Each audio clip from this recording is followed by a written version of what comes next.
Hey, Steve. Hi, everybody. Radical Gardener. How are you? Today is Monday. I think it's Monday.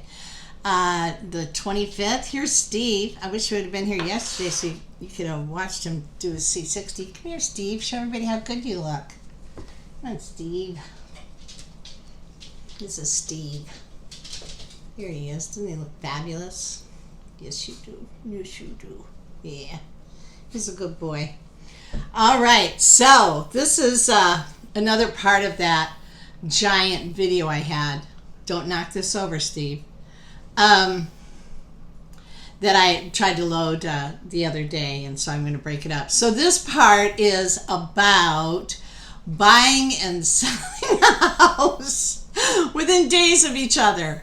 So our house closes, this house here closes on the 18th of December, and our house in Florida closes on the 20th of December.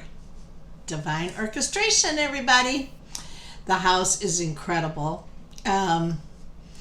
It's like, well, I haven't talked to you about this house. It's way more house than I've ever had or I've been used to. It's got really high ceilings. It's grand looking, but it's not a cottage. Let's just say that. But it's beautiful. It's what I want. As I want to be able to entertain. I want people to be able to stay. And when I say entertain, I want to cook for people. I also want to do, my therapeutic sound. I can do it out of my house because the house really lends itself to that. I've got a room I can just designate for that. I can teach. There's room for me to have students come in and teach. I mean, this is a little place. It is hard to, with animals and everything, and there's ways I can really close off rooms there that I can't hear. So it's really going to serve me in many different ways. The potential for the garden is crazy. So it's your typical Florida, landscape. There's palm trees, which I think is fantastic. I don't know, what other trees are there. I mean, the way that I saw this house is the real estate agent, walked through it several times with us on FaceTime.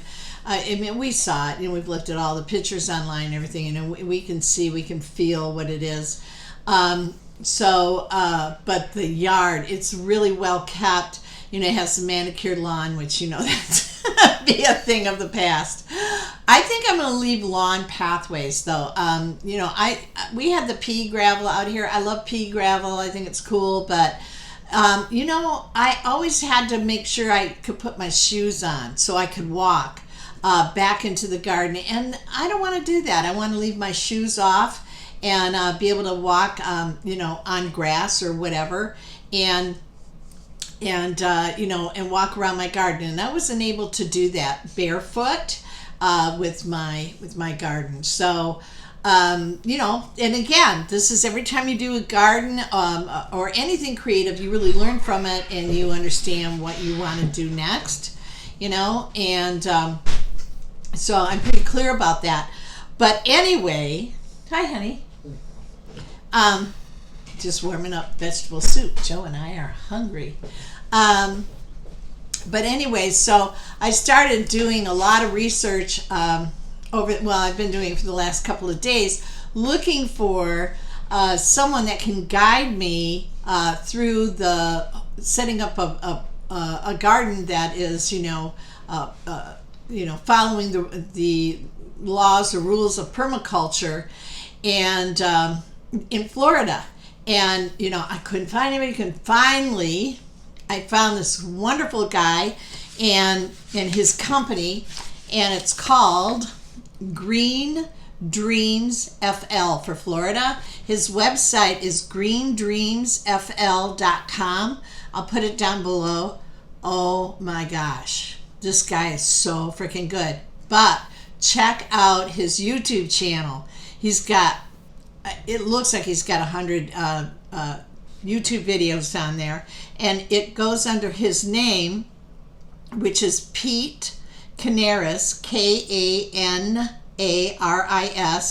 and then Green Dreams FL. So he does everything. He does botanical gardens. He does, urban gardens, all of it. And he's always got his eye on the native plants of Florida, plants that really produce food, really understands permaculture. He's done everything from 5 acres to land down to, something that's like a third of an acre, which I think is what we might have. But anyways, wow. It's so exciting to look at that and to just dream about what we can have. And really, we can plant just about every plant can be something edible. I mean, you can grow everything down there. I can't wait. Honestly, I just can't wait. And, he does these passion fruit where he has them climbing. And so it's like a tunnel. So you're literally walking through these passion fruit tunnels. Oh my God, it's just amazing. Persimmon, lemon, orange, grapefruit, mangoes, olives. I can't wait. I cannot wait. So that's pretty exciting.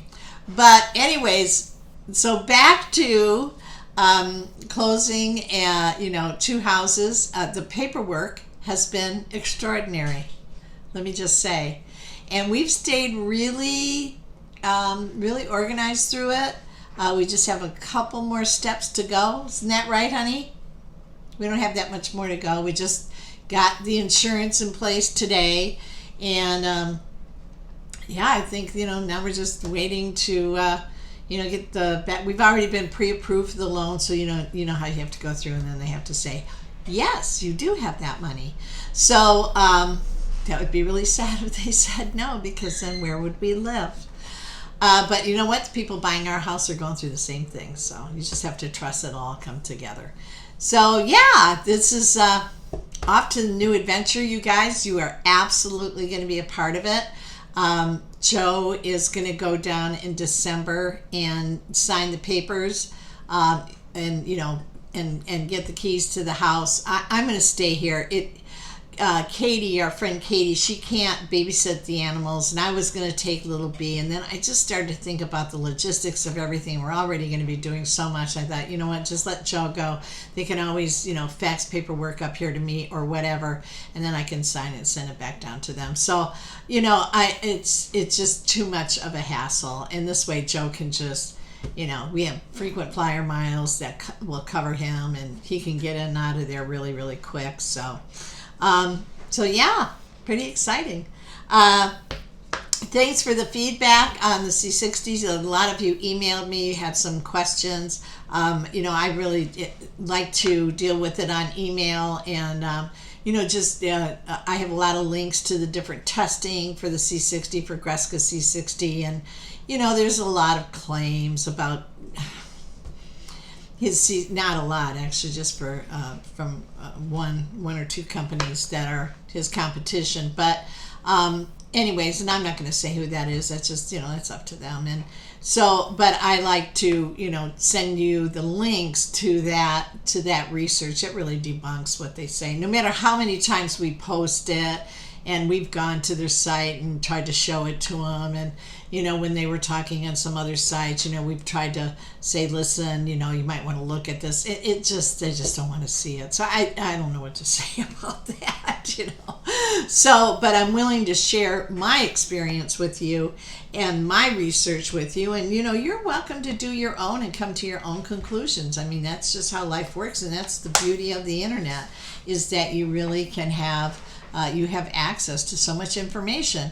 The hard part is knowing what's BS and what isn't. And it's like time will tell, or you just keep digging. You eventually get to the truth, and you just have to assume nothing's true, and just keep digging and digging. And then finally enough dots will connect, and you go, oh, okay, I get it, right? All right, so just winding this up. What do I have left in my garden? I have the 1,000 head kale, The regular kale, it's seen its day. I'm gonna cut it back. I was looking at it to put it in the soup yesterday. I went, maybe not. But the celery and the parsley. So I'm putting that now in our drinks, our health drinks every day. So we'll use that. But yeah, so still eking out a few things in the late November. You guys, I could have kept my vegetables going if I wanted to cover them, if I really wanted to baby them along, but I know that I'm moving and it's just like I have enough to do, so I'm just going to let it go. And I'm going to a whole different climate now, so I'm just going to learn how to sustain my garden, year round. So, all right then. So that's about it. Radical Gardener, from my garden to yours. May your garden always grow. And I guess I'm going to send you a ton of love. Okay, goodbye.